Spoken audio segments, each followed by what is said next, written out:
സുഹൃത്തുക്കളെ, ഭാരതത്തിൻ്റെ പ്രതിരോധ ചരിത്രത്തിലെ നിർണായകമായ ഒരു നിമിഷത്തിനാണ് നമ്മളിപ്പോൾ സാക്ഷ്യം വഹിക്കുന്നത്. വലിയ ആഘോഷങ്ങളില്ല, ആരവങ്ങളില്ല. പക്ഷേ ഇന്ത്യൻ വ്യോമസേന കാത്തിരുന്ന വലിയ നാഴികക്കല്ല് നമ്മൾ പിന്നിട്ടിരിക്കുന്നു. തേജസ് മാർക്ക് 2 റോൾ ഔട്ട് പൂർത്തിയായിരിക്കുന്നു. എന്തുകൊണ്ടാണ് ഈ സൈലന്റ് റോൾ ഔട്ട്? എന്നായിരിക്കും ഇതിൻ്റെ ആദ്യ പറക്കൽ?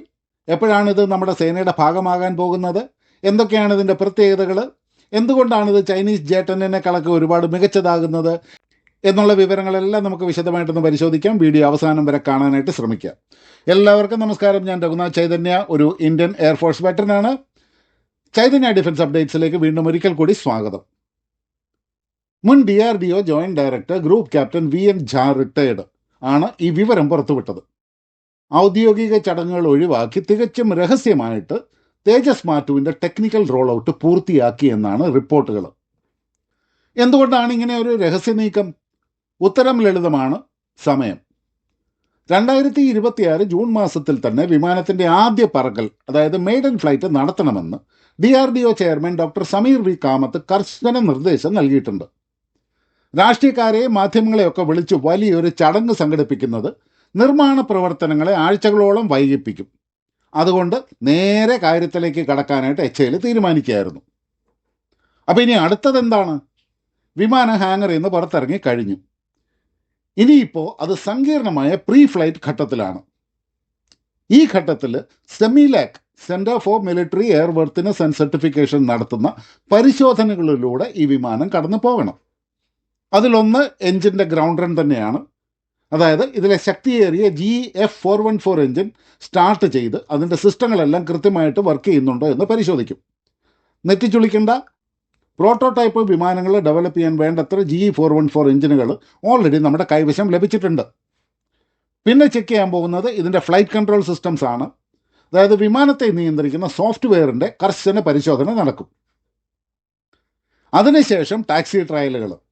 അത് 2026 മാർച്ച് മുതൽ മെയ് വരെയുള്ള കാലഘട്ടത്തിലായിരിക്കും നടക്കാനായിട്ട് പോകുന്നത്. ആദ്യം റൺവേയിലൂടെ ഇതിനെ പതുക്കെ ഓടിച്ചു നോക്കും. അതിൻ്റെ സിസ്റ്റംസ് എല്ലാം ശരിയായിട്ട് വർക്ക് ചെയ്യുന്നുണ്ടോ, ബ്രേക്കിംഗ് സിസ്റ്റവും സ്റ്റിയറിംഗ് സിസ്റ്റവും എല്ലാം. പിന്നീട് ടേക്ക് ഓഫ് വേഗതയിൽ, അതായത് ഹൈ സ്പീഡിൽ ഓടിച്ചിട്ടുള്ള പരീക്ഷണങ്ങളും നടക്കും. ഇതെല്ലാം വിജയിച്ചാൽ മാത്രമേ പറക്കാനുള്ള അനുമതി ലഭിക്കുകയുള്ളൂ.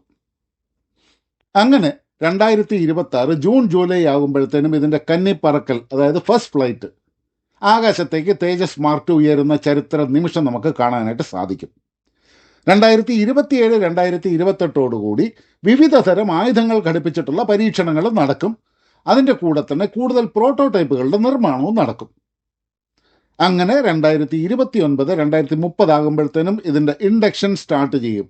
അതായത് വിമാനം പൂർണ്ണസജ്ജമായിട്ട് വ്യോമസേനയിലേക്ക് എത്തുന്ന സമയം. നമുക്കിനി ഇതിൻ്റെ രൂപകൽപ്പന എങ്ങനെയാണെന്നൊന്ന് നോക്കാം. പ്രധാനമായിട്ടും ഇതിൻ്റെ വലിപ്പം തന്നെയാണ് ഇപ്പോൾ എടുത്തു പറയാനുള്ളത്. അതായത് തേജസ് മാർക്ക് 1A ഏകദേശം 1.35 മീറ്റർ നീളം ഇതിന് കൂടുതലാണ്. ചിറകുകളുടെ വലിപ്പം കൂടി. ഇതിനെ സാങ്കേതികമായിട്ട് ഫ്യൂസലേജ് പ്ലഗ് എന്ന് വിളിക്കും. എന്തിനാണ് ഈ നീളം കൂട്ടിയത്? കൂടുതൽ ഇന്ധനം നിറയ്ക്കാനും കൂടുതൽ ആയുധങ്ങൾ വഹിക്കാനും അതുപോലെ പുതിയ ഇലക്ട്രോണിക്സ് ഉപകരണങ്ങൾ ഘടിപ്പിക്കാനും വേണ്ടിയിട്ട് കൂടുതൽ സ്ഥലം ആവശ്യമാണ്. അതിനു വേണ്ടിയിട്ട് തന്നെയാണ്. രണ്ടാമത്തെ പ്രധാനപ്പെട്ട ഒരു പ്രത്യേകത എന്ന് പറയുന്നത് ഇതിൻ്റെ കനാഡുകളാണ്. അതായത് തേജസ് മാർക്ക് 2 മുൻഭാഗത്ത് ഘടിപ്പിച്ചിരിക്കുന്ന ചെറിയ ചിറകുകൾ പോലെയുള്ള സംഗതികൾ, അതിനെയാണ് കനാഡുകൾ എന്ന് വിളിക്കുന്നത്. റഫേൽ വിമാനങ്ങളിലും സുഖോയ് 30 തുടങ്ങിയ ലോകോത്തര വിമാനങ്ങളിൽ കാണുന്ന ഒരു സംവിധാനമാണിത്. ഇത് വിമാനത്തിന് നൽകുന്നത് അസാമാന്യമായ വഴക്കമായിരിക്കും. അതായത് പെട്ടെന്ന് തിരിയാനും വായുവിൽ അമ്മാനമാടാനും ഒക്കെ ഈ ചിറകുകൾ വിമാനത്തിനെ സഹായിക്കും. തേജസ് മാർക്ക് 1A നമ്മൾ ഉപയോഗിക്കുന്നത് GE404 എഞ്ചിനാണ്. പക്ഷേ തേജസ് മാർക്ക് 2 നമ്മൾ ഉപയോഗിക്കുന്നത് GEയുടെ 414 INS-6 എഞ്ചിനാണ്. ഏകദേശം 98 kN ഇതിൻ്റെ ത്രസ്റ്റ്. ഇത് ഈ വിമാനത്തിന് ശബ്ദത്തെക്കാളും 1.8 ഇരട്ടി വേഗത്തിൽ സഞ്ചരിക്കാനായിട്ട് സഹായിക്കും. ഇതിലെ ഏറ്റവും പ്രധാനപ്പെട്ട മറ്റൊരു കാര്യമെന്ന് പറഞ്ഞാൽ ഈ എഞ്ചിൻ ഇന്ത്യയിൽ വെച്ച് തന്നെ ട്രാൻസ്ഫർ ഓഫ് ടെക്നോളജിയോടുകൂടി നിർമ്മിക്കാനുള്ള കരാർ ഈ 2026 മാർച്ചിന് മുമ്പ് നമ്മൾ ഒപ്പിടും എന്നുള്ളതാണ്. പിന്നെ ഇതിൻ്റെ പേലോഡ് കപ്പാസിറ്റി എന്ന് പറഞ്ഞു കഴിഞ്ഞാൽ എത്രത്തോളം ആയുധങ്ങൾ ഇതിന് വഹിക്കാൻ കഴിയുമെന്നുള്ളതാണ്. തേജസ് മാർക്ക് 1A വെറും 3.5 ടൺ ആയുധങ്ങൾ വഹിക്കാനേ കഴിയുമായിരുന്നുള്ളൂ. പക്ഷേ തേജസ് മാർക്ക് 2 നമ്മൾ വരുമ്പോഴത്തേനും 6.5 ടൺ 6500 കിലോഗ്രാം ആയുധങ്ങൾ ഇതിന് വഹിക്കാനായിട്ട് സാധിക്കും. അതിനു വേണ്ടിയിട്ട് ഇതിൽ 11 മുതൽ 13 വരെ ഹാർഡ് പോയിന്റുകൾ ഉണ്ട്. ഉത്തം എയ്സ റഡാർ, ഇന്ത്യ തദ്ദേശീയമായിട്ട് വികസിപ്പിച്ച ഉത്തം റഡാറാണ് ഇതിൻ്റെ കണ്ണ്. ഇതൊരു ആക്റ്റീവ് ഇലക്ട്രോണിക്കലി സ്കാൻഡ് അറേ, അതായത് എയ്സ റഡാറാണ്. ഇതിൻ്റെ പ്രത്യേകത എന്താണെന്ന് വെച്ചാൽ ഇതിൽ ഉപയോഗിച്ചിരിക്കുന്നത് ഗാലിയം നൈട്രൈഡ് ടെക്നോളജിയുള്ള റഡാറാണ്. അതായത് ലോകത്തിലെ മിക്ക വിമാനങ്ങളിലും പഴയ ഗാലിയം ആർസനൈഡ് റഡാറുകളാണ് ഉള്ളത്. റഫാലിൽ പോലും നിലവിൽ ഗാലിയം ആർസനൈഡ് റഡാറുകളാണ് ഉപയോഗിക്കുന്നത്. അപ്പോൾ ഏറ്റവും നൂതനമായിട്ടുള്ള ഗാലിയം നൈട്രൈഡ് റഡാറാണ് ഉത്തം റഡാർ. അതുകൊണ്ടുള്ള പ്രധാനപ്പെട്ട ഗുണം എന്താണെന്ന് വെച്ചാൽ ഈ ഗാലിയം നൈട്രൈഡ് ടെക്നോളജി റഡാറിന് കൂടുതൽ ദൂരപരിധി, അതായത് ഡിറ്റക്ഷൻ റേഞ്ച് നൽകും. ശത്രുവിൻ്റെ ജാമിങ്ങിനെ അതിജീവിക്കാനായിട്ട് ഇതിന് കുറച്ചും കൂടി എഫക്റ്റീവായിട്ട് സാധിക്കും. എന്ന് മാത്രമല്ല, ഒരേ സമയം 50-ലധികം ശത്രു വിമാനങ്ങളെ ട്രാക്ക് ചെയ്യാനും അതിലേറ്റവും കുറഞ്ഞത് 10 എണ്ണത്തിനെയെങ്കിലും ആക്രമിക്കാനും ഉത്തം റഡാറിന് സാധിക്കും. പിന്നെ നമ്മൾ കാണാൻ പോകുന്നത് ഇതിൻ്റെ ഇലക്ട്രോണിക് വാർഫെയർ സിസ്റ്റമാണ്. Unified electronic warfare sweet. ശത്രുവിൻ്റെ മിസൈലുകൾ വരുമ്പോൾ അതിനെ വഴിതെറ്റിക്കാൻ വേണ്ടിയിട്ട് വിമാനത്തിൻ്റെ ഉള്ളിൽ തന്നെ ഒരു ജാമർ ഘടിപ്പിച്ചിട്ടുണ്ട്. പഴയ വിമാനങ്ങളിൽ ഇതിനായിട്ട് ഒരു പ്രത്യേക പോഡ് പുറത്ത് തൂക്കിയിടേണ്ടി വരുമായിരുന്നു. പക്ഷേ തേജസ് മാർക്ക് 2-ൽ ഇത് വിമാനത്തിൻ്റെ ഉള്ളിൽ തന്നെയാണ്. മായാവി എന്നാണ് ഇതിനെ ഡിഫൻസ് ലോകം വിശേഷിപ്പിക്കുന്നത്. പിന്നെ ഇതിൻ്റെ കോക്പിറ്റ്. പഴയതുപോലെ 100 കണക്കിന് സ്വിച്ചുകളും ഡയലുകളും ഒന്നും ഇതിലില്ല. അതിന് പകരം വലിയൊരു touch screen, wide area display ആണ് ഉള്ളത്. പൈലറ്റിന് തൻ്റെ വിരൽ തുമ്പിൽ എല്ലാ വിവരങ്ങളും ലഭിക്കും. അതിൻ്റെ കൂടെ തന്നെ ആർട്ടിഫിഷ്യൽ ഇൻ്റലിജൻസ് പൈലറ്റിനെ യുദ്ധസമയത്ത് തീരുമാനങ്ങൾ എടുക്കാനും സഹായിക്കും. പിന്നെ നമ്മൾ കാണാൻ പോകുന്നത് ഇതിൻ്റെ വെപ്പൺ പാക്കേജാണ്. തേജസ് മാർക്ക് 2-ൻ്റെ ആയുധ ശേഖരം കണ്ട് ശത്രുക്കൾ ഞെട്ടുക തന്നെ ചെയ്യും. എയർ ടു എയർ മിസൈലുകളുടെ കാര്യത്തിലേക്ക് വരികയാണെന്നുണ്ടെങ്കിൽ ഇതിൽ അസ്ത്ര മാർക്ക് 1-ഉം അസ്ത്ര മാർക്ക് 2-ഉം ഇന്ത്യയുടെ സ്വന്തം മിസൈലുകൾ 110 കിലോമീറ്റർ മുതൽ 200 കിലോമീറ്റർ വരെയാണ് ഇതിൻ്റെ റേഞ്ച്. പിന്നെ നമ്മൾ ഡെവലപ്പ് ചെയ്തുകൊണ്ടിരിക്കുന്ന അസ്ത്ര മാർക്ക് 3, ഭാവിയിൽ വരാൻ പോകുന്ന റാംജെറ്റ് മിസൈലുകൾ 350 കിലോമീറ്റർ വരെ ദൂരെയുള്ള ശത്രുവിനെ ഇത് വീഴ്ത്തും. പിന്നെ അസ്ത്ര മാർക്ക് 4 നമ്മൾ ഡെവലപ്പ് ചെയ്യാനായിട്ട് പോകുന്നുണ്ട്.